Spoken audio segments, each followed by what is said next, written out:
You're listening to the Bible Uncut and Unfiltered. We believe the Bible doesn't need to be watered down or cleaned up to be understood. Our goal is to provide a healing place to discuss the questions you can't ask and the context you won't learn in church. I'm your host, Colin Connor. Now, on to the episode. Noah's Ark is one of the first Bible stories children are ever told. But there's a lot more to this text than what you remember from Sunday school. Why did God flood the earth? Who was Noah before the flood? And what in the world is an ark? All that and more this week. Here we go. Last week, we spent the entirety of the episode talking about the very beginning of chapter 6 of Genesis, and it is a very strange passage. So if you have not yet listened to our previous episode on the sons of God and the Nephilim, I highly recommend going back and listening to that before you listen to this week's. There's a lot of content in there that is unfamiliar to a lot of people. It's not usually taught in church or even Bible colleges. So it's definitely something that helps you to understand the context of what we're going to be talking about this week. But because so much of it is new, here's a really quick recap. In Genesis 3, Adam and Eve fail in the garden. They are exiled from the garden. And we very quickly learn by chapter 4 that humanity just continues their pattern of failure, really compounding, each generation just making it a little bit worse than the last, with Cain and then eventually going all the way to Lamech. Chapter 5 is kind of like an ellipsis around that. It's a little more positive. It's based on the ancient document called the Sumerian King List, and also a little bit on the Lagash King List. And it's talking about Seth's line. So those would have basically been cousins to the people in Cain's line.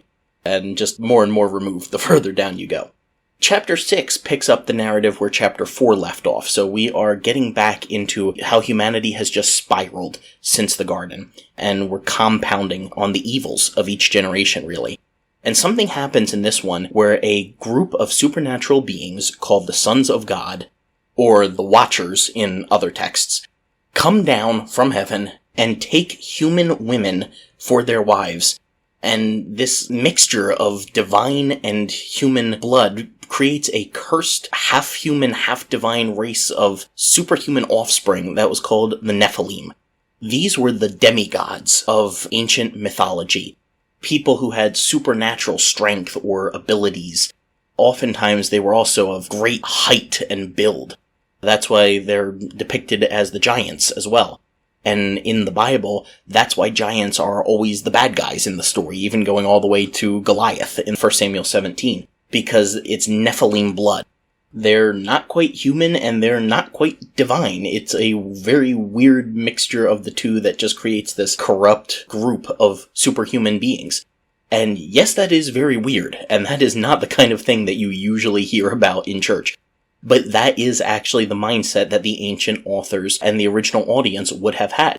No one back then would have doubted that this is what was being talked about. And we spent a good deal of time last week giving examples from other ancient documents to verify this. So, as we pick up this week, we want to look at what God's response to all of this was. Because it is very common for people to assume that the God of the Bible, and particularly how he is depicted in the Old Testament, is a violent, vengeful, punitive, petty, easily ticked off kind of being, where he just wants to wipe out everybody. And that's understandable to a degree. There is a lot of violence depicted in the Tanakh, in the Old Testament. And to cover that as a whole is way more than we can possibly address in one podcast episode today. So the whole concept of divine violence is something that we'll chip away at over time as it shows up in passages. And today I just want to focus on it here specifically in this narrative of chapter 6 going into the flood. We begin then at verse 3 where Yahweh says, "My spirit will not always strive with humanity, because he is also flesh, yet his days shall be 120 years. Whenever you're doing Bible study, you should be comparing different Bible translations with each other. Because different translations are coming from different backgrounds, different assumptions, they have different goals, and so you'll be able to see a little bit of variety in some of these different Bible translations. And in a verse like this, you'll actually see a big variety. And whenever you see that, it should tell you that there's a lot of debate about what is going on in this exact verse. And so whatever position you come to, it should be held with a loose hand, where we're not willing to die on this hill. If translations differ a lot on any particular verse, that's probably not the verse that you should be staking an entire doctrine or position on. This is something where we should be open to dialogue and learning from each other. So we'll see a little bit of a difference in translations here. Just looking at the very beginning of this, some say, Yahweh says, my spirit will not always strive with man. I will not allow people to live forever. That's an interesting one. My spirit will not remain in human beings forever. My spirit will not remain with mankind forever. My spirit will not always strive with man. My spirit will not always contend with humans forever. My spirit will not abide in man forever. So we see there's a lot of similarity, but there's also some differences here. So what's going on? Well, the verb that is used here, the Hebrew word yadon, it only shows up this one time in Scripture. Now, we do have other ancient documents, and we can look through those other ancient documents and try to determine the meaning of the word in how it's used in those. But when something isn't used a lot in the Bible, it can be hard to determine what exactly it means. We do our best to learn from the context of the passage, but there is room for debate. And so you end up with these translations that are saying strive with, abide in, remain in, contend with, put up with. Some even see it as judge. Now, the Net Bible Notes cover this really well. If you are doing any kind of Bible study, or if you're a preacher or a teacher who gets up in front of people and teaches Bible, you are seriously missing out if you are not checking the Net Bible Notes before you do. The Net Bible, the New English translation, is a pretty good word-for-word, more formal equivalent style translation. But honestly, regardless of what you think of the translation itself, the notes that they have are incredible. Most Bibles, especially study Bibles, will have some form of notes, even if it's just something as simple as a cross-reference of verses that kind of align with or apply to other verses. And it can be hit or miss. Not all study Bibles are made the same. Not every note that you have in a Bible is going to be as helpful as the next. But the Net Bible Notes, if you like getting into language and translation issues and why does this version choose this word and that one not, you need the Net Bible Notes. You need to have it on hand because it is really helpful. And their note on this talks about this verb yadon. And they say that a lot of translators think it came from the word din, which would mean to judge. And that's where you get the idea of striving with or contending with. But they point out that it would actually be a slightly different word. It should not then be yadon, but it should be yadin. So they look at the Greek Septuagint, which was the Bible translation that Jesus and the apostles would have been familiar with. It was solely of the Old Testament, the Tanakh. It was written in the intertestamental period, the Second Temple period, around the 400 years in between the Old and New Testaments. So the Septuagint has remain with. So not strive, not contend, but to remain with. And they think that may come from an Arabic word that got carried over into Hebrew. That changes the meaning of the verse. Because then you can understand that when God says, my spirit will not remain with humans forever, he's not actually talking about his spirit in the sense of the Holy Spirit. Remember that the word spirit in Hebrew, we talked about this back at the very beginning when you have the Spirit of God hovering over the waters in the very beginning of Genesis. That word spirit is the word ruach. And really it just means wind. And it can mean breath and it can mean spirit, but you always have this idea of wind or breath in there. So this isn't talking about the Holy Spirit like we think of, but actually of God's life-giving breath in humanity, where he breathed into the nostrils of Adam, the first human, the breath of life. So God is saying that my life essence, my life-giving breath can't remain in humans forever. They're mortal now. They don't have access to the tree of life anymore. Here we go again, picking up on the narrative of chapters 3 and 4. We have to remember, the ancient text didn't have chapter and verse divisions. This is one big story. That's why we're doing Genesis 1 through 6 as one big series, because it tells one big story. Really, all the way up until chapter 11 tells a big story, but we're going to break it up and do 7 through 11 in a different series. This verse is not saying that God's Holy Spirit is striving with or judging humanity, and that he's now giving up. He's actually talking about the mortality of humans, where it says that they are also flesh. That word also shouldn't be there, because it's not comparing it to anything. They're also flesh. Well, we know they're flesh already. So that's not great. There are a couple of translations that put that in there. Really, it should just be saying, my spirit, my breath, my life-giving essence is not always going to remain with humanity because he is flesh. Or I like some of the translations that said because he's mortal.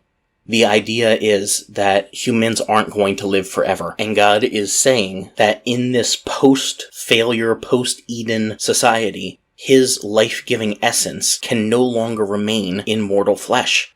Now, this may seem like a weird analogy to some people, but I promise I'm not trying to be sacrilegious with it. I think it actually helps.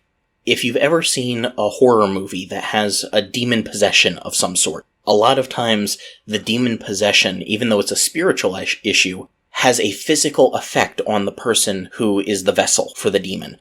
And if that demon is in there too long, it actually starts to wear on the body and have a visible change in their appearance. Because there's something about that supernatural entity inside of them that the human form cannot handle. I think it's almost like that same idea here, but instead of the spirit being a bad one in the form of a demon, it's actually a positive spirit in that it's God's life-giving breath. I realize that movies aren't reality, but I think the parallel can be drawn here, where the issue is not whether the spirit is a good one or a bad one, but that human forms aren't intended to have divinity in them without some form of protection. I think that's why the humans needed to eat from the tree of life if they were to remain in the garden. Personally, I tend to think that would have been an ongoing thing. I don't think it was a once for all, and this is just me, I can't prove this.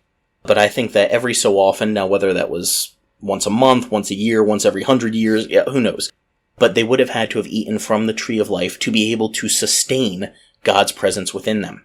Now, I have a hunch that it's somewhere around 100 years.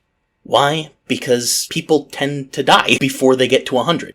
Now, I realize that's modern times. In more ancient times, it was, anywhere from 30 to 50 you were lucky to get.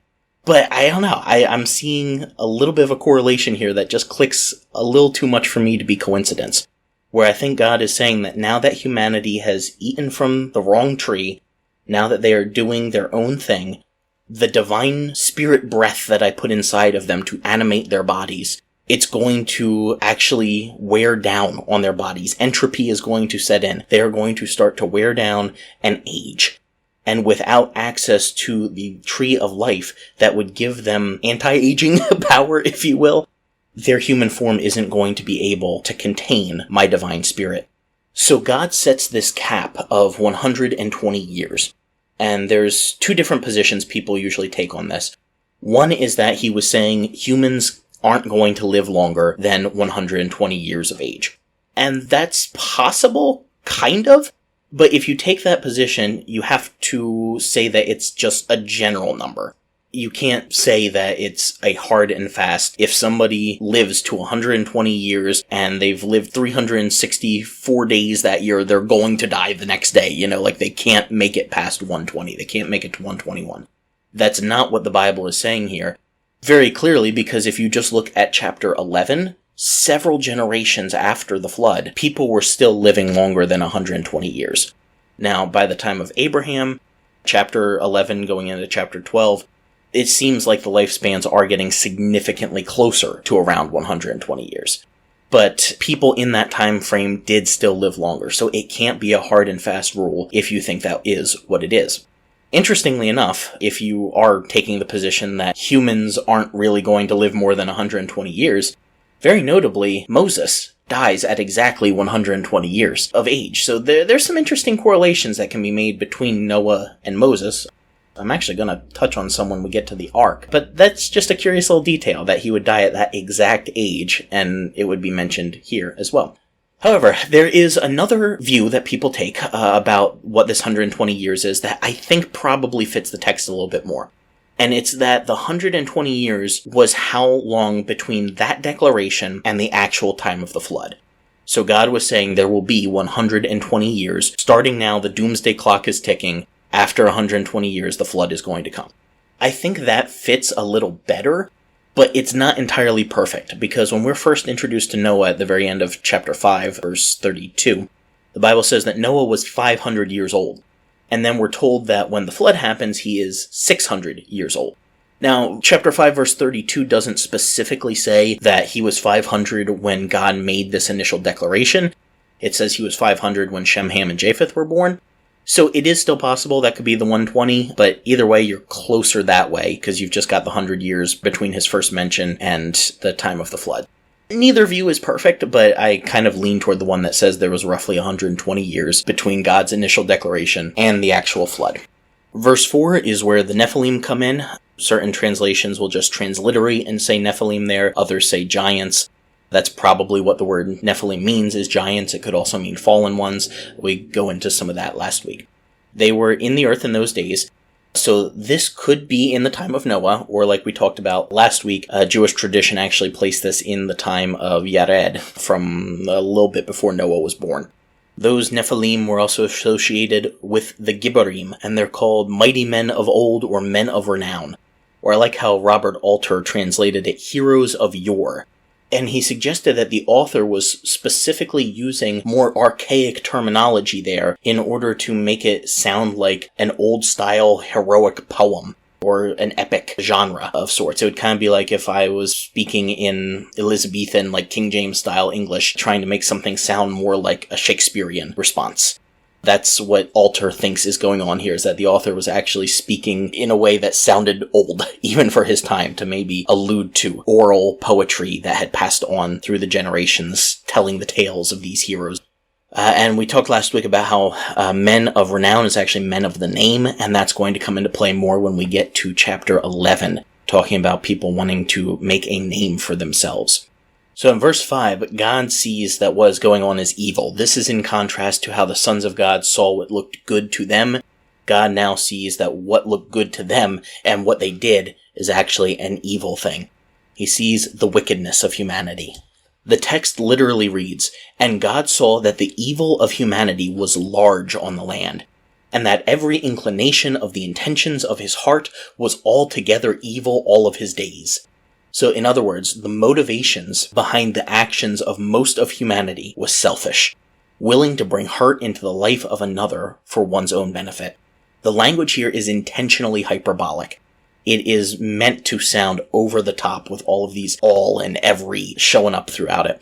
It universalizes the problem. This isn't just something you can blame on a few bad apples like Cain or Lamech.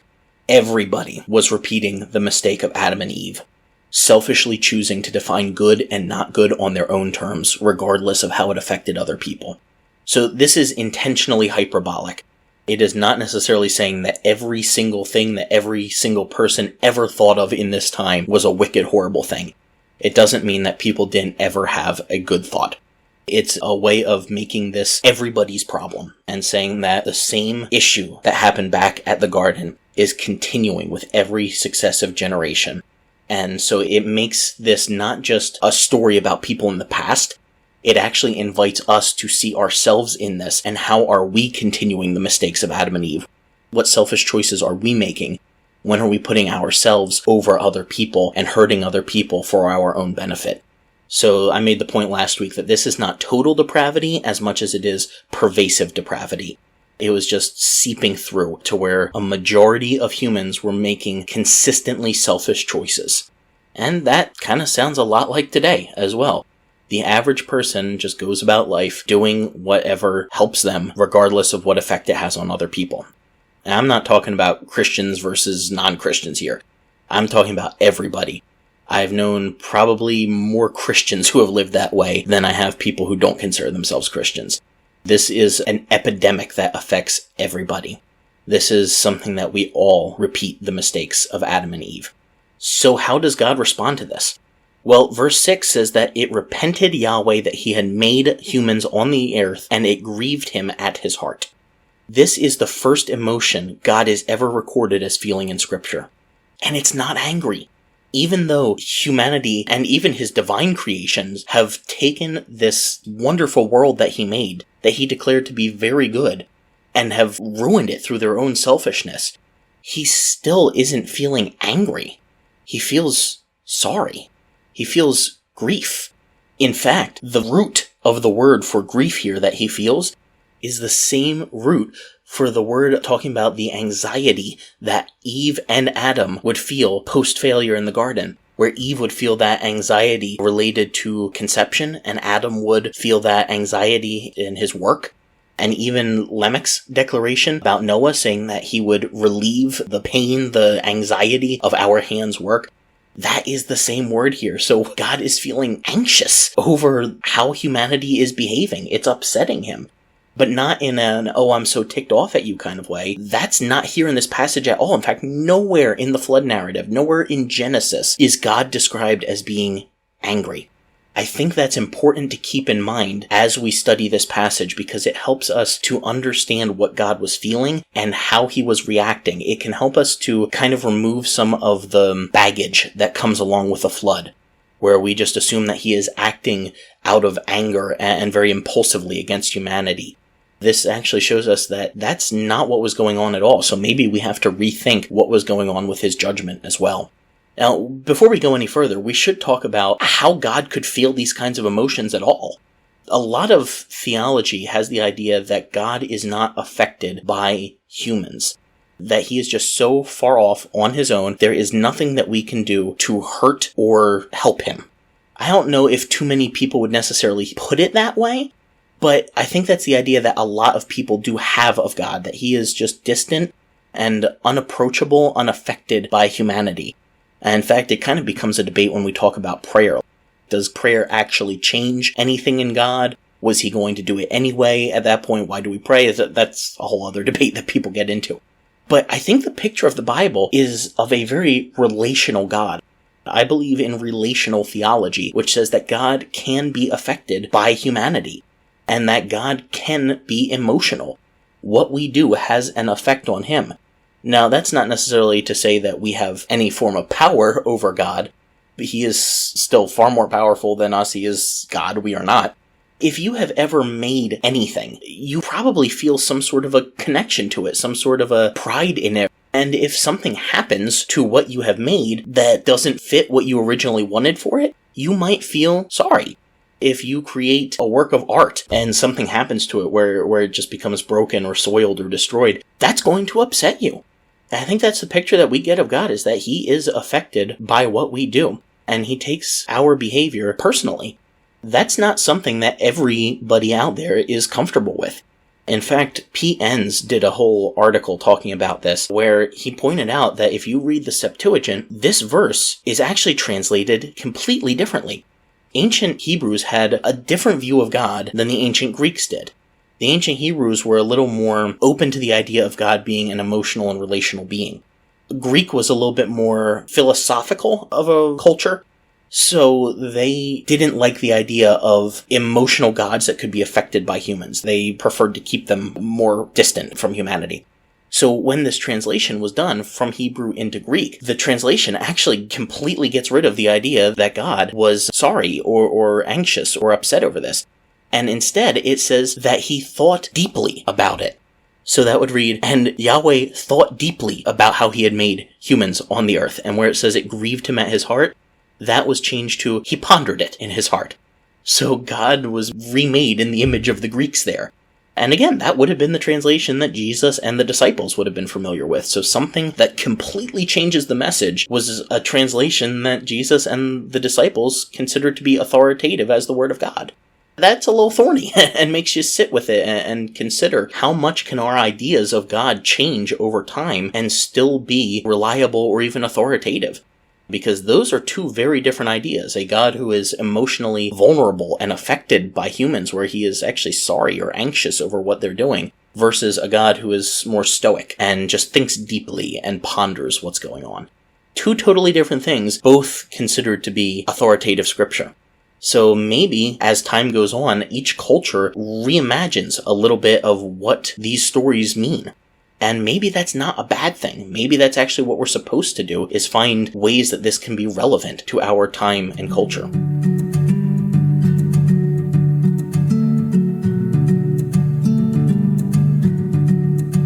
As we go into the flood narrative here, between chapter 6 and 9, God speaks, wait for it, 10 times. Just like the 10 times he spoke in creation, just like the 10 times at Sinai, this pattern is continuing.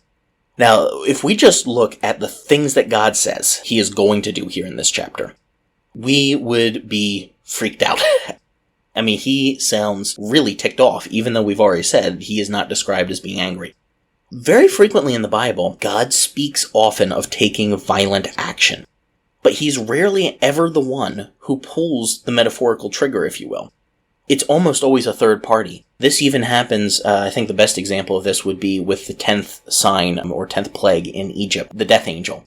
God says that he is going to kill the firstborn. But even though he says that several times, and it's freaky, it should make you scared, God doesn't actually end up being the one to do it. It's this death angel who does it, and God has to stop the death angel at certain houses because of the blood over it. There's this dynamic relationship between God and destroying agents. God speaks as if he is going to be the one to take violent action, but in reality it's often a third party that does it. Some sort of supernatural being that is like a death angel, someone whose sole job is to destroy things. In fact, sometimes it's even called a destroying angel. And those creatures are freaky in their descriptions of the Bible. There's actually even a time or two where they have to be stopped from their destruction. Like God has to step in and say, that's enough, or else they just would have wiped out everything in their path. That's probably another discussion for another day. But I bring that up here because chapter 6 has all of these times where God is speaking as if he is going to just wipe out everything. It's going to be a nuclear explosion. But when we actually get to chapter 7 and the flood happens, we'll see that God isn't said to actually take that action. It's just said to rain. This is looking at verse 11 of chapter 7. 600th year of Noah's life, they go into the ark. Verse 12, the rain was upon the earth 40 days and 40 nights. That's all it says. So we have all of this God talking big, saying he's gonna destroy everything, and then what happens is just, the rain was on the earth. Now, I think you can infer from that God is the one who sent the rain, especially since, well, it's not like humans can control rain. But it is just interesting to me that even in this time, it almost seems like God steps back a little bit and makes his judgment not quite as harsh as maybe it was going to be. Now, that's not to say that the flood wasn't harsh. We'll get to what exactly was the deal with the flood when we get in chapter 7 in a few weeks. But it's just something to note that even though God frequently talks up this big game of destroying everything, when it actually comes time to do that, not only is he not usually the one to pull the trigger, he's usually the one to step in and say, you know what, that's enough, we don't need to do any more. Here in verse 7, I feel like I have to point out that not only does God say he's going to destroy humanity, but also he says both humans and beasts, creeping things, fowls of the air, for it has repented me, the same word saying he's sorry, he's anxious over this, that I have made them. So humans, and even divine creatures, the sons of God, the Nephilim, those are all the ones who have corrupted the earth. But God says that he is going to destroy everything, even the animals. That sounds really harsh and unnecessary. Why would God do that? It's not like animals can sin. Well, the Bible seems to have this mindset of an entire land being able to be corrupted. When human activity is so selfish, so violent against other human beings, against animals, even against the earth itself, the very land there can become polluted. As if we just need to hit Control, Alternate, Delete, restart the whole thing from the very beginning. I think the closest idea we have to that in modern thinking is like a haunted house. We have ghost stories and stuff, but there's something about a haunted house where we're implying that that location has some form of evil within it. Even though it is a non-sentient object, there's something about the house that just feels evil. When I went to camp as a teenager, sometimes the counselors would tell these ghost stories about a woman who decades before had lived on the mountain that this camp was on, and she was called the Goat Lady. Because she always kept goats on the property and was kind of a weird keep-to-herself person. And she had this house that after she died, it became like a haunted house and all kinds of creepy stuff. She haunted the woods all around. Yes, this stereotypical camp counselor kind of story. Well, I found out a little bit later on that there actually was some truth to the story. There was a woman who used to live on that mountain and did keep goats and had a house there, and it was pretty creepy. And when I went back a little bit later as an adult, I may have found where that house was, and I may have actually gone into the house. Don't recommend that. Really, really creepy. Whether the house was actually haunted or had something weird, demonic, evil going on with it, or if it was just the lore of the ghost stories going on in my mind, who knows? But that place gave me chills, and I just constantly felt like I was being watched. It was the weirdest thing ever. So whether or not you think stuff like that is true or real, I think that's the closest idea that we have. That you can have a location that just feels off, evil. I like the old Celtic way of calling stuff like that thin places. A place where the spiritual realm and the physical realm, whatever barrier there is between them, it's a little bit thinner. And that can be a good thing or it can be a bad thing, depending on the place. So yeah, the animals didn't do anything bad. It's just a scorched earth thing. With those haunted houses, a lot of times maybe you have a black cat there or a bunch of ravens or crows or something, and you just have to wipe out the whole thing. Yeah, at the end of the horror movie, someone lights the house on fire and destroys everything in it, even if the black cats and the crows and whatever are still in there. Just wipe everything out. You have to get rid of all of the stuff that looks bad or creepy. That is kind of the idea here, is that even though humans are the ones who messed up, they messed up so badly that the very land they were on was hurting because of it. And we just had to scorch earth, start everything over again.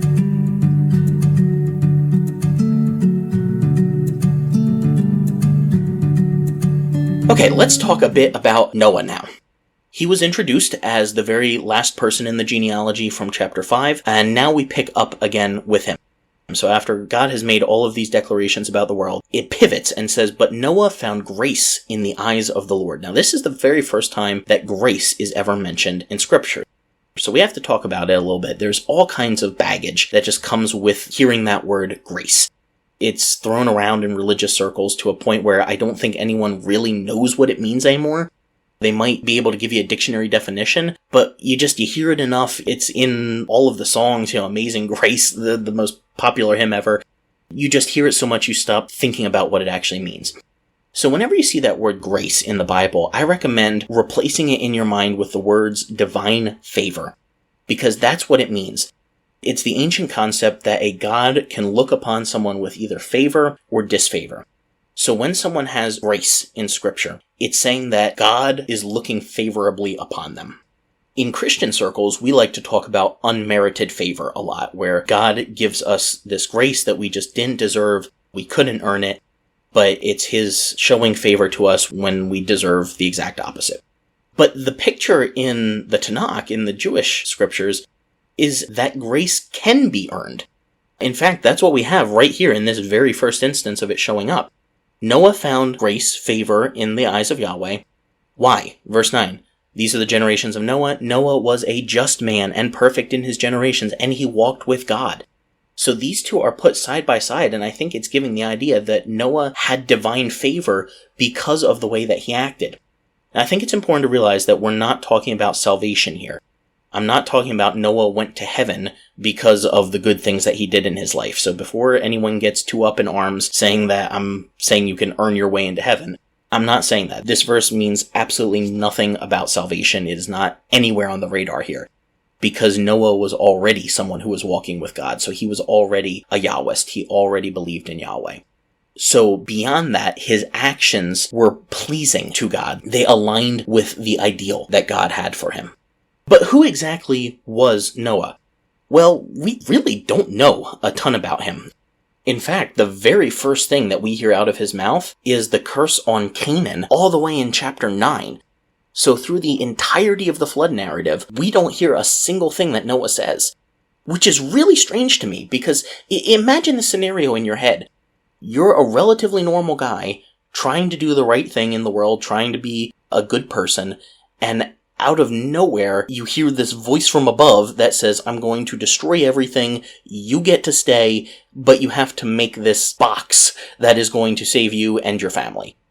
How do you respond to that? And there is absolutely no response given. I would love to know how Noah reacted to this. How in the world did this happen? What was he thinking? Did he try to fight God on this? Did he question God? Was he saying, "What in the world?" Did he just assume, "Okay, yeah, sure, I'll go with it"? We have no clue. And certain traditions have said that Noah tried to get other people onto the ark with him. But that's not explicitly stated in the Bible. There's two verses that kind of lean people in that direction, but I don't think they actually mean that Noah was an evangelist walking around trying to get people to join him on the ark. And I'll explain why as we go. The first most common verse for this is 2 Peter 2, verse 5. which says that God did not spare the old world, but saved Noah, the eighth person, a preacher of righteousness, bringing in the flood upon the world of the ungodly. So people see that where it says a preacher of righteousness, and they assume, well, he must have been preaching to the people of his time, trying to say, oh, you're all messing up big time, and you have to straighten up your ways, or God's going to destroy this, and now you have to get on the ark if you want to live. But that's not what the text says. It doesn't say that he was an evangelist going around telling people what they needed to do to be right with God. By being a preacher or a declarer of righteousness, that wouldn't even be that message. Telling people get on the ark, that's not a righteous message. Righteousness is about right relationships with someone else. So that's actually talking about his actions. So I think by being a declarer, a preacher of righteousness, it's actually saying that his actions were righteous ones. I think even in building the ark, it was saying that he was righteous in following God. So there's nothing there that specifically has to mean he went around telling people about impending doom. Some people look to Hebrews 11:7 as another argument for that, and they'll say, by faith Noah, being warned of God of things not as yet seen, moved with fear, prepared an ark for the saving of his house, by the which he condemned the world and became an heir of the righteousness which is by faith. So they assume in his condemning the world, here's where he's kind of that stereotypical street preacher evangelist telling people they need to repent or they're going to die. But that's not what the verse says. It says, by the which he condemned the world. Okay, by the which means in this manner, by doing something, he condemned the world. Well, what? Look back. Prepared an ark, by the which he condemned the world. So, not by going around preaching, he condemned the world. By preparing the ark, he condemned the world. So in other words, by his building the structure that saved his house, he was damning the rest of the world to destruction. And I think there are two indications in the text itself that suggest to us that he really wasn't going around preaching at people. The first is just the fact that he's silent in the text through this entire part. I would think that would be an important detail to put in if he was trying to get other people on the ark. But the text is completely silent here. I don't want to make an argument out of silence, but it's almost screaming at us, like, why wasn't he preaching at these people? And I think by not talking about that, the text is actually drawing attention to the fact that Noah's response is not recorded, and he may not have been telling people. The other thing that suggests to me that Noah didn't actually preach to people is right in God's instructions to him, right here in this chapter. Verse 18 says, so this is after verse 17 where he says, I'm going to destroy everything. Verse 18, with you I will establish my covenant. You will come to the ark, you, your sons, and your wife, your sons' wives with thee, and every living thing of all flesh, 2 of every creature. So God says right up front, it's going to be the 8 of you. God never tells him, preach at the people. He never says, try to get more people on here. He just says right up front, 8 of you are getting in. Now, I know there are some Christians who think it is our job just to preach at everybody, and well, most of them won't accept, but we just have to preach. And it's kind of based on one passage out of Jeremiah, where God had told Jeremiah that the people wouldn't listen to him, but he should just keep preaching to them anyway. I actually heard sermons on that when I was in Bible college of people saying like, oh, most of the world won't listen to you, but we just preach anyway. I'm like, that's depressing, and actually you have times in Acts where God told Paul not to go to certain places, but actually to go to other places that would hear the gospel better. Why keep barking up a tree when nothing's coming of that when you can go somewhere where people are actually receptive to the message? That was one passage to one specific prophet. That was to Jeremiah specifically, not to all Christians of all times to go out and preach at people whether they want to hear it or not. So I don't think that fits at all. I don't think that Noah was going around like some sort of evangelical street preacher. I think that he was just building the ark. By doing that, he was sending a message to the world of the coming judgment. John Walton in The Lost World of the Flood makes a really interesting point that I had never considered before. He says, from our own modern cultural river, we could assume that the population would react to the announcement of an impending flood with skepticism.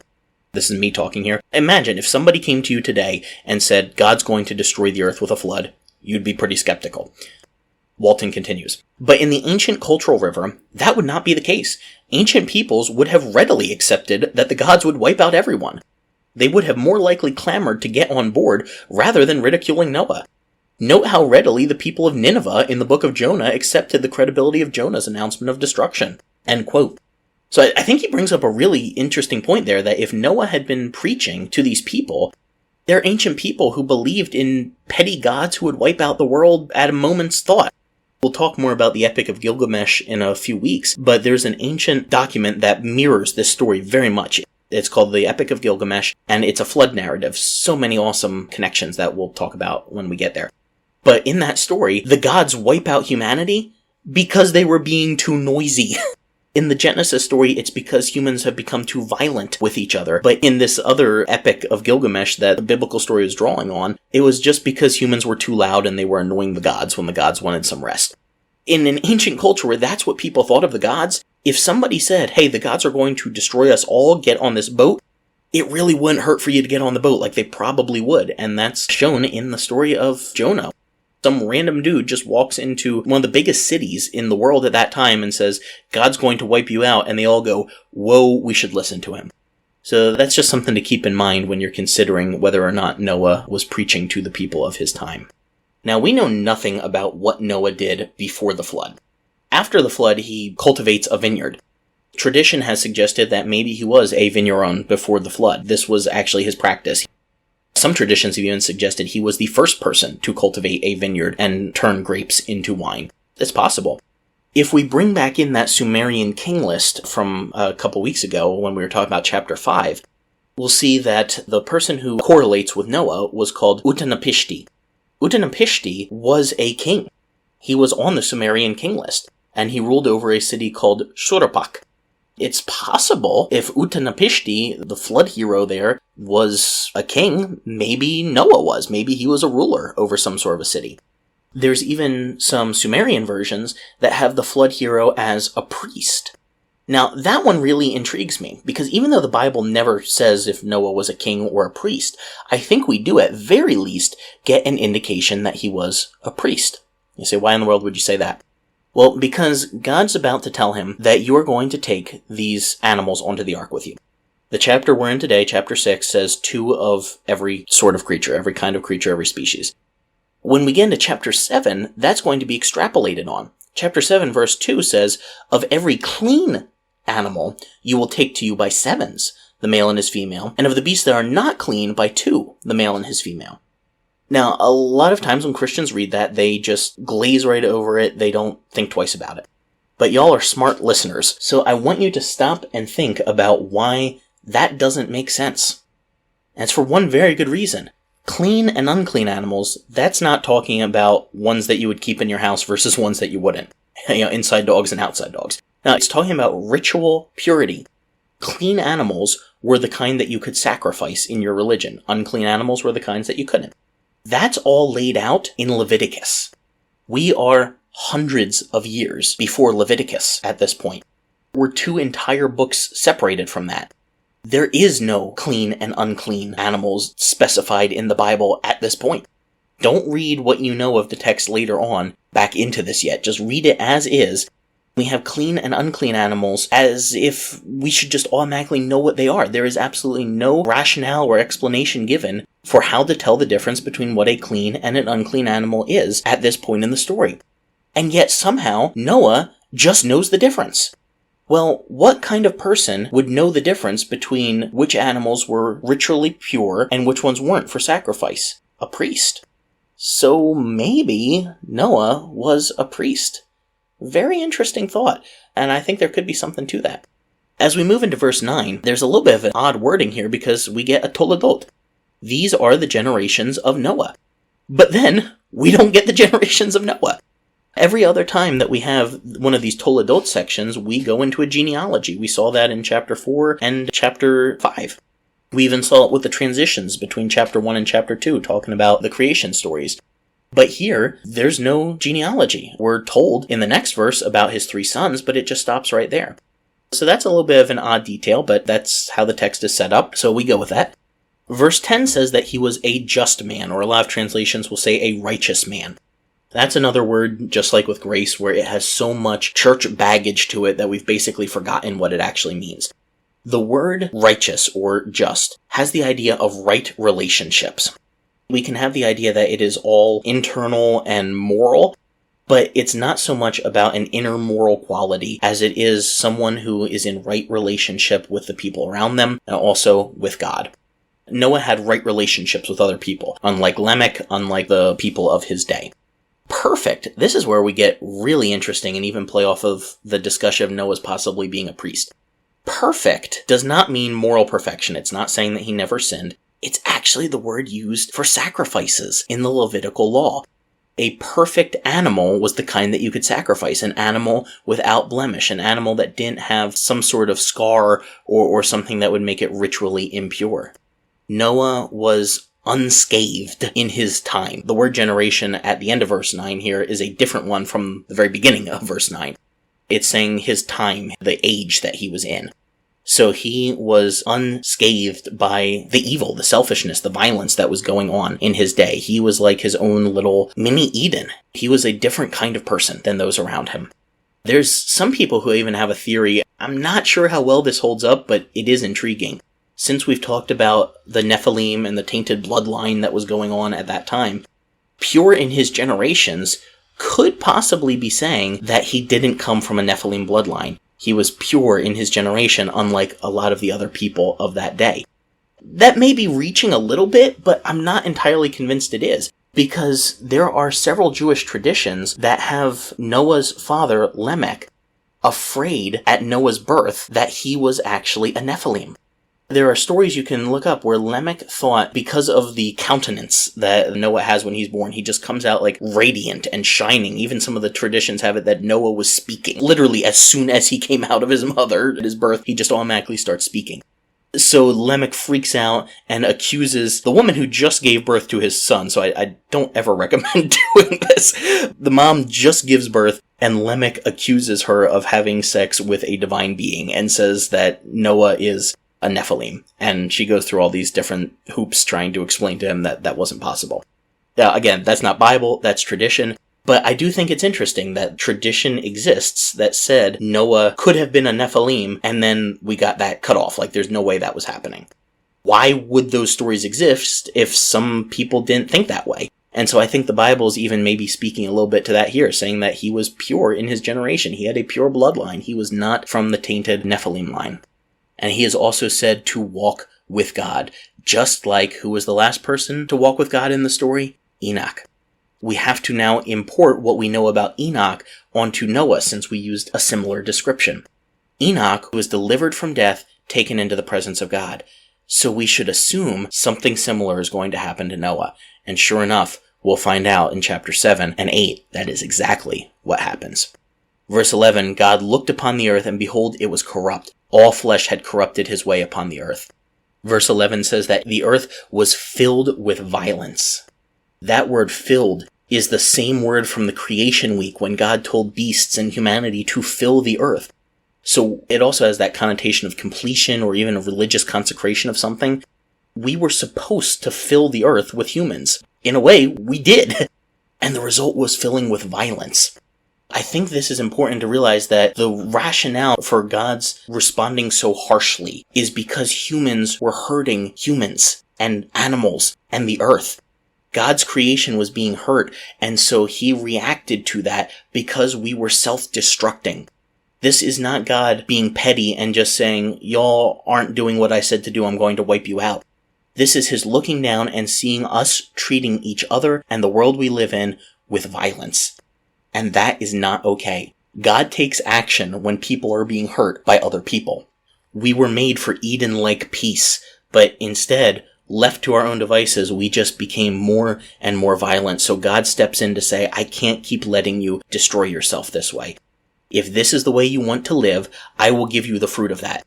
Because if you live a violent life, ultimately it's going to end in death. So what God does here is not totally unrelated. He actually steps in and says, if you really want to live this way, here is the end result. Death. I'm just speeding up the process. I am preventing you from hurting more people. I'm just giving you what you were already asking for. And so we'll see this more in chapter 7, but we get all of this decreation language. All kinds of stuff that just flips Genesis 1 on its head, where we have these hyperlinks to the same words, like God, separating the waters from the waters. Well, now the waters crash in on each other, and it's just like the entirety of the earth was decreating itself from chapter 3 into chapter 4, now in chapter 6, and so this is just a very graphic, visible manifestation of what was already happening spiritually. And along with that, we get more connections to the garden because we are given a new Adam character, this Noah, who has, wait for it, 3 sons. Just like Adam had that we focused on with Cain, Abel, and Seth. Now we have Shem, Ham, and Japheth.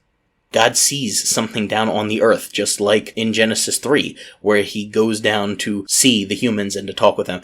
There's water, there's wood, there's animals, there's food, all in the same place, just like there was in Eden. And there's even a 3-tier structure, just like in Eden. We talked about how you have the land around Eden, and then you have Eden as a region itself, and then the garden within that.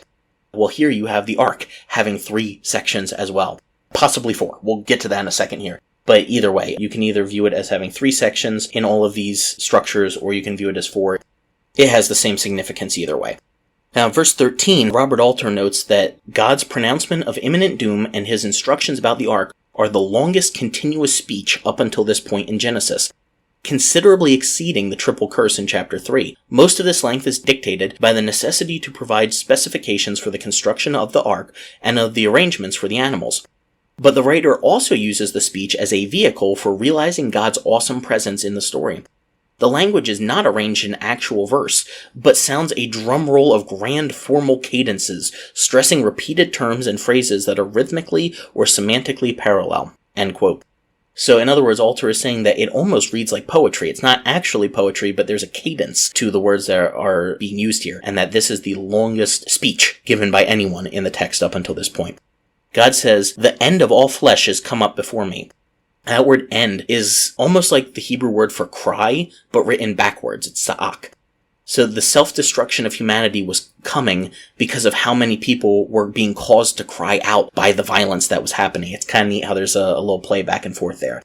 Again, here we go with God speaks a big game, but he's not really the one to pull the trigger, because he says he's going to destroy everything, but what he says to Noah in verse 13 is the end of all flesh has come up before me. Notice what he doesn't say. I'm going to bring about the end of all flesh. I'm going to destroy everybody. Now he says the end of all flesh has come up before me. In other words, he's saying, I looked down and I saw that humanity's about to destroy itself. So according to this, yes, God says he's going to bring the flood. Yes, it rains, but all of this happens because humanity was already on a self-destructive course to wipe each other out. And because God heard so many people crying out as a result of the violence, he has to step in and do something about it. The Bible frequently presents God as having to play by a set of rules that says an area of land needs to be reset when it hits X mark of abuse. I know that's a really awkward thought for some people to think that there's rules that God runs by, but it really does almost seem like there are just general rules of the universe that God, I don't want to say he has to play by them, but he respects them. It's kind of like he's almost bound by them, but finds ways around them. And here's what I mean by that. In this story, we get the idea that God just feels compelled because humanity has gotten so abusive toward each other that he has to hit Control, Alternate, Delete, restart everything. But he doesn't destroy everything. He actually saves a few people. So even though he should be wiping out everything, he decides not to start over from scratch, but to bend the rules a little bit and have a few people there who survive. And he does the same thing at the Tower of Babylon. He affects everybody there, but he just scatters them. He doesn't wipe them out, he scatters them. In Egypt, the stuff that the Pharaoh and his regime had done to the Israelites and to other people groups was horrible, to the point that Egypt was destroyed, decreated in the signs, in the plagues. But rather than wiping out all of flesh, God just, and I say just in quotation marks, scare quotes, God just takes the firstborn.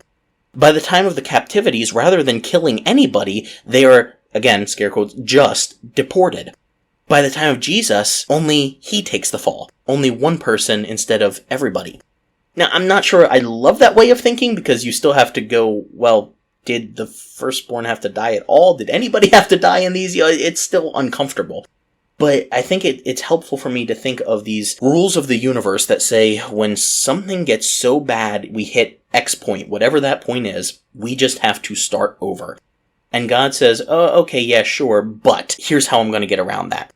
And again, I'm not trying to set theology here. I'm not trying to say this is how God works. I'm just saying that this kind of helps me to understand it a little bit. And it really reminds me, and maybe is even a little inspired by Aslan in Lion, the Witch, and the Wardrobe. because both he and the White Witch get into these debates about the magic that was at the very dawn of time. And the witch takes one of the Pevensey children because she's following those ancient rules. She's saying that these are the laws of our magic. This is the way the world works. And Aslan goes along with it. Even though he is the god character in those stories, he goes along with it. He doesn't deny that those are the rules that have to be played by. What he does is he bends them and says, oh yeah, there's this little loophole that you forgot about where there are other rules that kind of let me get around your rules.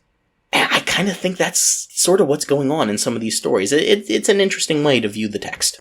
At the end of verse 13, God says that he is going to destroy humanity, all flesh, with the earth, or some translations say from the earth. Either one is plausible and possible grammatically, so it could either be I am going to destroy all flesh with the land, in other words, I'm destroying the land as well, or it could just be I am destroying them from the land. I am taking their life from the land that they live on. I think you could go either way, because in a way the land is kind of destroyed as well in the flood, or you could just say that the land is basically reset and almost given reprieve from the evils of humanity at that time. So either one could work.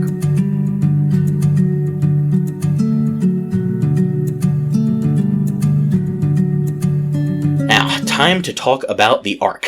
What in the world even is an Ark? 3 arks are mentioned in the Bible. You have Noah's Ark, Moses' Ark, and God's Ark, the Ark of the Covenant.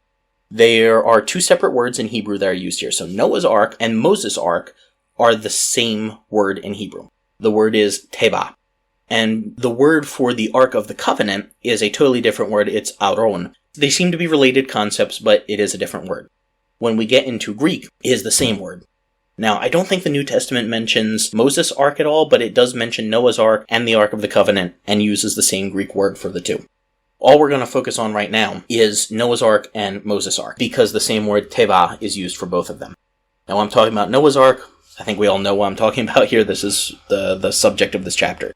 Moses' Ark, I'm talking about the little ark of bulrushes or reeds that he was put in as a child. Now, we may not automatically associate those 2 things, but I think they absolutely are intended to be associated because they are the same word. And some linguists believe that teva is actually an Egyptian loanword. And the word teva, ark, doesn't just mean a box, it actually means a coffin. So that really sheds some light on what's going on in the story of Moses as a baby when he's just getting too big to be hidden from the Egyptians anymore. His mother places him not just in a little basket in the river, she puts him in a coffin. And so I think you would have had a lot of Jewish babies in coffins at that time. And so I think she was just trying to pass him along as just another one of the dead babies floating down the river. But then in a box of death, surrounded by water of death. I mean, the Nile isn't exactly something you want to be swimming in most sections. Life comes. The Pharaoh's daughter finds Moses and rescues him from the chaos waters of death in his little floating coffin. Hello? Know a story much? We've got a guy floating in basically a giant coffin, but it's bringing life, salvation, deliverance from the destruction and the chaos all around it. That's insane. And the description of this ark that Noah has matches very similarly to the description of the ark in the Epic of Gilgamesh. Here's a quote from the Epic of Gilgamesh, section 11. Reed house, wall, wall, O man of Shuruppak, son of Ubartutu, tear down the house. I get such a Ronald Reagan vibe right there. I feel like I need to say it in that voice, but I'll try not to. Tear down the house and build a boat. Abandon wealth and seek living beings. Spurn possessions and keep alive living beings. Make all living beings go up to the boat. The boat which you are about to build, its dimensions must equal each other. Its length must correspond to its width. Roof over it like the Apsu. I understood and spoke to my lord Ea. My lord, thus is the command which you have uttered. I will heed and will do it. But what shall I answer the city, the populace, the elders? And then it continues on. So in the Epic of Gilgamesh, the boat is made of wood, pitch, and reeds. As we look at the description of the ark here in the story, we'll see a lot of similarity. God says in verse 14, Make an ark of gopher wood, rooms will you make in the ark, and you will pitch it within and without with pitch. The word for rooms there is not usually a word that means room. It's actually the word for a bird's nest.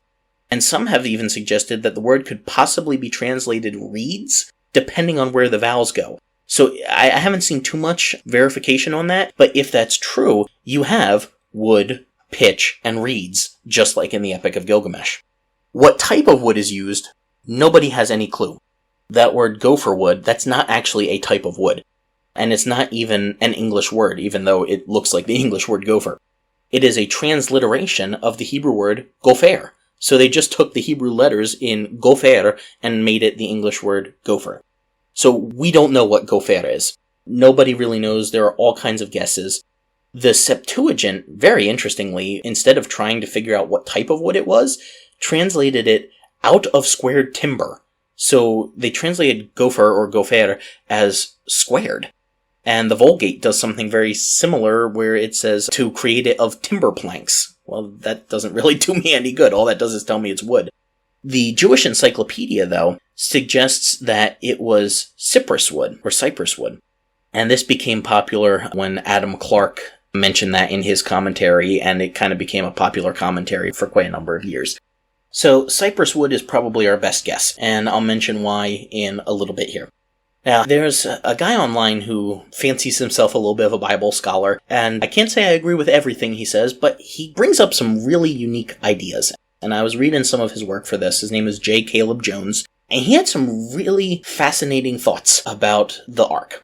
So he noted that this is not the normal word for pitch that's used here, where it says that you'll pitch it within and without with pitch. The word that would normally be used is zepheth, but this is the word kopher. So we have a little bit of a rhyming thing going on where God says to make the ark with gopher and kopher. So that's just kind of fun. Kopher is basically the word in Hebrew for ransom. It's used in Numbers 35, 30 to 33 to talk about the price of a life. What retribution you could accept when somebody killed another human being. That word kopher shows up there as well. Now, it's possible that they're just homonyms, where one is talking about something like a sticky, waterproof substance like pitch, and the other is talking about a ransom or restitution. But Jones makes the argument, very unique argument, that it's actually a play on words to show God's favor toward Noah. See, then he goes way out into left field, and I kind of have to go into left field to follow him here, but stick with me because it's a fascinating little journey we're about to go on right here. Jones goes all the way out and pulls on ancient Roman superstitions about divine violence. See, in the ancient world, if somebody was struck by lightning, that was seen as a sign of divine disapproval. The gods controlled lightning and thunder, so if somebody got hit by lightning, that shows that the gods really didn't like that person. So as time went on and people maybe didn't get struck by lightning but had a near miss, they started to assume that there was something about what they were wearing that protected them. Certain materials were seen as being talismans almost to protect you from divine violence. Now, today we know that those materials are just less conductive than others, but they didn't know that back then, so there was more of an element of superstition behind it. And one of those non-conductive materials that was assumed to be something that could protect you from divine disfavor was sealskin, the leather made from a seal. Okay, hold on to that thought. Genesis 8, verse 13, we have a very weird mention. This is after it's been raining for the 40 days, 40 nights. The flood is covering everything. It came to pass in the 601st year, in the first month, the first day of the month, the waters were dried up from the earth. Noah removed the covering of the ark. Now hold up. We are in the description section of the ark right here in chapter 6. Nowhere is there any mention of a covering on the ark, especially not something that a human could remove, so it's not like this is actually the roof. What is this covering? Well, Jones then jumps over to Exodus 26:14, where he notes that the same word for covering is used for the covering of the tabernacle. Exodus 26:14 says, "You will make a covering for the tent of ram skins dyed red, and a covering above of badger's skins." This is where it gets really interesting, because no one really knows how to translate the word that is translated badger. Just looking at some different versions here. King James and New King James say badger. We've got goat skins, porpoise skins, seal skin, that is the ASV. We have fine leather, fine leather, badger skin, manatee skin. That is a unit. What version is that? Oh, the Holman Study Bible. That's interesting. Okay, manatee skins. That one's a little bit in left field. We got fine leather, porpoise skins, dolphin skins, goat skins, dolphin skin, fine leather. Okay, so you get the picture. Nobody knows the meaning of this word. But there is the idea that it could be seal skin or some other kind of aquatic creature like that. Supposedly, sealskin was considered to be one of these talismans, lucky materials that could protect you from divine disfavor in the form of lightning strikes. So you have something that protects from divine disfavor in ancient superstition being the covering over the tabernacle. It's like you are protected in that space from divine disfavor if you are there in that tabernacle. And then the rituals of the priest were to take that safe space where you are immune from divine disfavor, and we could then say in a position of divine favor, and they are to take that and spread it into the rest of the camp. That's really fascinating. And then we compare that to the ark here, where we have that same covering, and it doesn't say what the covering of the ark was made, but Jones suggests maybe, just maybe, it was sealskin as well. So you have, yet again, a structure that is protecting from divine violence, and there's some sort of a covering on it like that. Really interesting. And again, some of that's way out in left field. I would not hang my hat on this and say it is absolutely what the Bible is trying to say. But it is fascinating. And I had never heard that before, so I'm kind of pondering that and thought you might enjoy doing as well. As we get into verse 15, it says, "The fashion which you will make of it, the length of the ark will be 300 cubits, the breadth of it 50 cubits, and the height of it 30 cubits. A cubit was an ancient form of measurement, usually assumed to be roughly about 18 inches. They didn't have rulers, yardsticks, meters back then, so a cubit was decided by the length from the elbow of a person to the tip of his middle finger. And that's usually about 18 inches, so that's what that is whenever you see that there. Now, what's fascinating is that the dimensions of Solomon's temple are given in the same order as the ark. So when we're reading about the temple, and I think that's in 1 Kings, we get very similar instructions as to how the ark was built. And one of the key details we're told about the temple is the placement of the door. We've got a specific detail about the door of the ark here. The Temple of Solomon also had 3 sections, just like the garden, just like the ark. Also, what was Solomon's temple made with? Cedar and cypress wood. So there's where I'm thinking that maybe, just maybe, this was cypress wood as well, and we're supposed to be seeing this ark. Now, I realize this is long before the tabernacle, this is long before the temple, but the editors would have been coming in later, well past the exile, so they have the temple in mind. And I think they could be wording the ark as if it was a little mini portable temple, which sounds a heck of a lot like the tabernacle, which was structured to look like Eden. So we have this little mini Eden that is being created where humans and animals are living at peace together. Come on. That's beautiful. That is the way the Bible works, and it is so awesome. We can get so caught up on arguments over whether this was a worldwide flood or a local flood, and stuff about creation and whether or not these were historical characters, that we miss the beauty that's right here on the text if we would just pay attention to that instead of the fights that we want to have. I love it. When you look at the Bible this way, it is so much more enjoyable than the way so many of us were taught to view it as an apologetic book that you have to use like a reference book where you're just turning to find something that backs up as a proof text your argument against someone else. This is the way the Bible was meant to be read. I really believe that. I've gotten so much more out of it as I've started to read it this way myself. Okay, just a little bit more here, so let's marathon this. Verse 16, "A window you will make to the ark, and a cubit you will finish it above." Some versions say window, some say roof. The ASV actually calls it a light. You will make a light. This is really weird. The word there means noon or midday. So the Net Bible notes say, "To a cubit you shall finish it from above."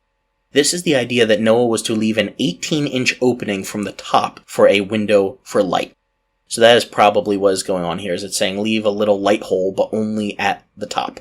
Wow, can you imagine that? Just one tiny little 18-inch area that was shining light in. Going back to the article that Jones wrote, he suggested that there could be a connection to the Great Pyramid of Egypt that had a shaft built into it that a lot of people think may have been a star shaft to track patterns of stars. And I mean, if teva really is a loan word from Egypt, I could see that as being possible, so just want to throw that in there. Jones again mentioned that the placement of the door is a little weird. The door of the ark you will set in the side thereof. You don't exactly want a door on the side of your boat, especially not if you can't seal it like we could today. He also notices that it's an odd word for the door of a tent. So this isn't really even something you could seal up in the first place, which makes me kind of wonder if this part of the story is less about history and more about theology, that they're trying to draw the connection to the tabernacle. Most translations will say that God told him to build lower, second, and third stories or something along those lines. But if you're using a version that italicizes words that are supplied, you'll notice that that is italicized. There is no word for stories or decks here. And so Josephus, when he wrote about this, actually talked about the ark having 4 stories. And so then you could be seeing the 3 as not necessarily the stories, but the floors under the stories. So Josephus' account reads this way. God suggested to him, that would be Noah, the following contrivance and way of escape, that he should make an ark of 4 stories high, 300 cubits long, 50 cubits broad, 30 cubits high. Now this ark had firm walls and a roof, and was braced with cross beams so that it could not in any way be drowned or overborne by the violence of the water, and thus Noah with his family was preserved. So it almost sounds like from Josephus' mindset that Noah was building like more of a house with a dirt floor and then 3 stories above that. So like a 4-story building. More like that than like a boat. And I think the language here, the construction language used, is mapping onto the tabernacle and the temple later. So it almost makes this sound like a stationary structure that some people have suggested, yeah, this isn't really a boat. You know, these are the dimensions of a box. Not a ship, but a box. And that fits with the idea that this was a coffin, a tava, an Egyptian coffin. And as we'll get to in chapters 7 and 8, the Bible never says that Noah piloted a ship. He is not described as the captain of this vessel. It's not described in ship terminology at all. It's just a box that gets borne up by the water into a different area than where it started. We'll get more into that later, but I just want to point that out here since we're talking about the construction of this, basically a building is what we should call it. Verse 17, God says, Behold, I bring a flood of waters upon the earth to destroy all flesh, wherein is the breath of life. This is a different phrase than we have had before. Usually we've had nefesh kaya or nishmat kayim, the breath of life. This is actually ruach kayim. So rather than the normal word nefesh that is used for soul or life, we have ruach, the word for spirit or breath. So it's like referring to everything that breathes. They're basically being used as synonyms here, but it is kind of unique to have that as the word there instead of nefesh. Verse 18, God says, I will establish my covenant with you, and you will come into the ark, you and your sons, their wives, your sons' wives with you. This is the first time a covenant is mentioned in the Bible. And a covenant in ancient terminology, again, this is the kind of word that has all sorts of theological baggage with it. But just thinking solely off of an ancient perspective, a covenant was when you had a ruler, often called a suzerain, who would make an agreement, a treaty, a legal document up with people who were in his general realm. They were called vassals, and it was mutually beneficial. The vassals would serve the ruler would protect and provide for the vassals. And so that was basically the idea of what a covenant was. And so we have this where God is saying, you are serving me, so that's what God is getting out of this. I am going to protect you. I am going to use you to start humanity over again. Notice as well that God tells him to take all of these animals onto the ark. In the Epic of Gilgamesh, the first thing that was taken onto the ark was money. So there you had to preserve ancient commerce. And here there is no mention whatsoever of Noah taking any currency onto the ark with him. Rather, his prime directive is to preserve life. I definitely see echoes of Eden here as the animals are approaching Noah. And if you've ever wondered, like, how did Noah wrangle up all the animals to come onto the ark? Well, it actually says that they came to him. This is verse 20, 2 of every sort will come to you to keep them alive. So Noah didn't have to go out on a hunt trying to find all these, they came to him. Verse 21 has a very interesting parallel with Exodus 16. Verse 21 reads, You will take to you of all food that is eaten, and you will gather it to you, and it will be for food to you and for them, meaning the animals. Exodus 16:33, Moses says to Aaron, Take a pot and put an omer, that's a measurement, full of manna therein, and lay it up before the Lord to keep before your generations. You say, what in the world is the connection there? Well, in that verse in Exodus 16:33, when Moses says, lay it up before Yahweh, the word for lay it up is noach, rest it before Yahweh. And where are they supposed to rest it? Well, the next verse says that it is in front of the testimony. Well, the testimony was a way of describing the Ark of the Covenant. Now, this is a whole other rabbit hole that unfortunately we have to sidestep, but it's actually a very strange anachronism because the Ark of the Covenant wasn't created yet. It wasn't built yet in Exodus 16. So Moses is telling Aaron to put the manna in a box in front of a box that does not exist yet. That's really wacky. But putting all that aside, Moses says, put food in a box in front of an ark. Again, a different word for ark, but still an ark, and rest it there. So now we have a guy whose name is Rest Noach. He takes food into the box, into the ark. So that's just a really unique parallel there that can be super easy to miss. Verse 22, the Net Bible notes that this can seem a little redundant because it says, thus did Noah according to all that God commanded him, so did he. So you have twice in a row it says, he did this, like we get the point. The Net Bible note says that it's underscoring the obedience of Noah to all that God had said.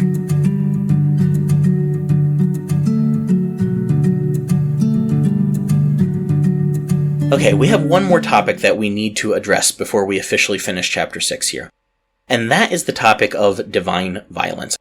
I've touched on it throughout the episode, but I want to take a minute to talk about it very specifically. Because sometimes people, particularly like TV-style evangelists, this was popular probably around the 70s, but it still lingers around today, where they will use passages like this where God talks about destroying the earth to justify blaming natural disasters on God. You'll get a hurricane come in, or a flood, or a tornado, or basically any kind of natural disaster. And they will say this is God's judgment on America, or on this group of people, or what have you. That is not the point of these stories in the Bible at all. In fact, I don't think that is a faithful way to interpret the Bible. It can do a lot of damage when you are telling people that natural disasters happen because of sin. In fact, the Bible message is that a lot of times the world is just messed up, and sometimes messed up stuff happens in a fallen world. It's not because you did anything wrong or somebody else did anything wrong. It's just we live in a fallen, sin-sick world. So you can't look at having natural disasters happen and say, oh, God did that and he was trying to punish people for doing a certain thing. This was a very specific instance. We can say that God was judging the earth with the flood in Genesis 6 through 9 because the Bible says that. The Bible doesn't say that about every natural disaster that ever happens, so don't treat them as such. And many times the messages of those preachers is just filled with hate and anger. But remember, God is not described as angry in this passage. We could consider his actions harsh, but what these verses are teaching us is that God saw the end of humanity coming up on its own. We were already destroying ourselves by our actions and our choices. In fact, when you have God saying in verse 12 that he saw the earth was corrupt, it is the same word that is translated destroy in verse 13 where it says, I will destroy them with the earth. So he looks down and sees that the earth has become corrupted with humanity's corrupt actions, and he says in verse 13, I will corrupt the earth. In other words, I'm just going to let this play out. I'm going to let them get the natural consequences of their actions. And it's like the flood was supposed to have happened and God was just holding it back this whole time to say, I'm giving you more chances. Like, this is what you have already brought upon yourself, but I just keep pushing it back. And finally he goes, they're not getting the point. I am going to just pull back the floodgates, literally, and no pun intended. And I'm just going to let this happen. I'm going to give them what they have been asking for.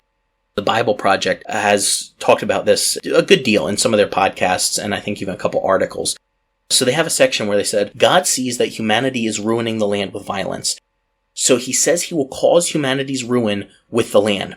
God's decision is connected with the disaster humans are bringing on themselves. God sees the inevitable conclusion as the end of humanity, so he decides to accelerate the outcome. And then they quote from Daniel Hawk's book, The Violence of the Biblical God, which says, the introduction to the flood story suggests that God has seen where the ruination of creation is headed and has decided to accelerate the process to its completion. The plain sense of the Hebrew text conveys something very different from most English translations, which are perhaps influenced by the view of a very angry, punitive deity. I would agree. The flood was an ancient symbol of destruction and disorder, and so it is a fitting medium for the dissolution of creation as it overwhelms every boundary and returns creation to the primordial, undifferentiated deep that existed before Yahweh spoke boundaries into being. We are left with a sense that God is not so much sending the flood to punish the world as much as facilitating, through the flood, the inevitable descent into chaos caused by human destructiveness and violence. God ruins an already ruined creation, and in so doing, creates conditions for a reordering and a renewal to take place." End quote. I think they worded that perfectly. I can't even add to that. That summarizes exactly what I think is going on here.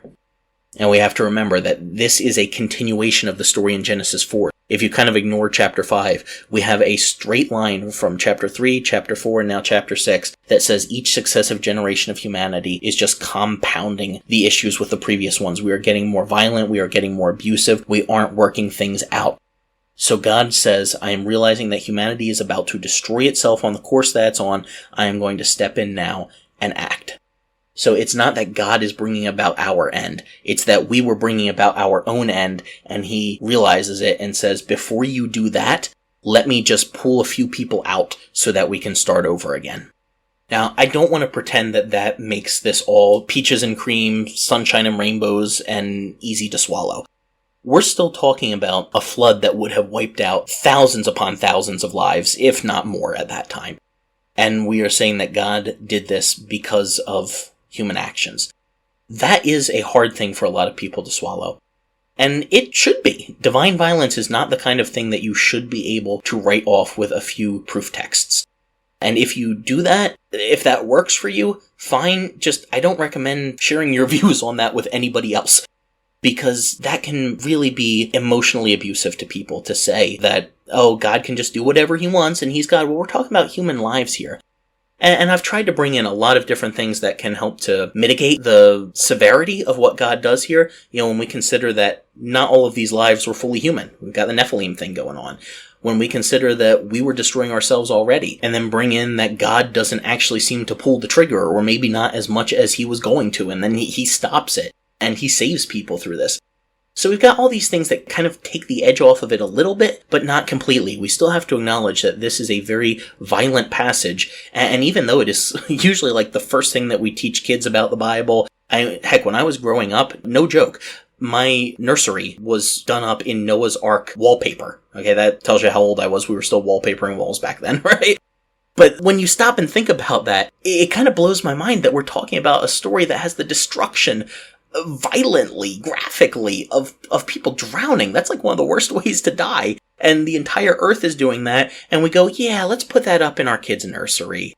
The comedian Tim Hawkins has a wonderful bit about this. If you have never watched it, there's like 2 minutes left in this episode, okay? So as soon as this episode is finished, go watch it. Just type in Tim Hawkins, Noah's Ark. You will find it on YouTube. And he makes that point brilliantly, that this is not a kid's story. This is not the kind of thing that we should be putting in nurseries or in Precious Moments Bibles.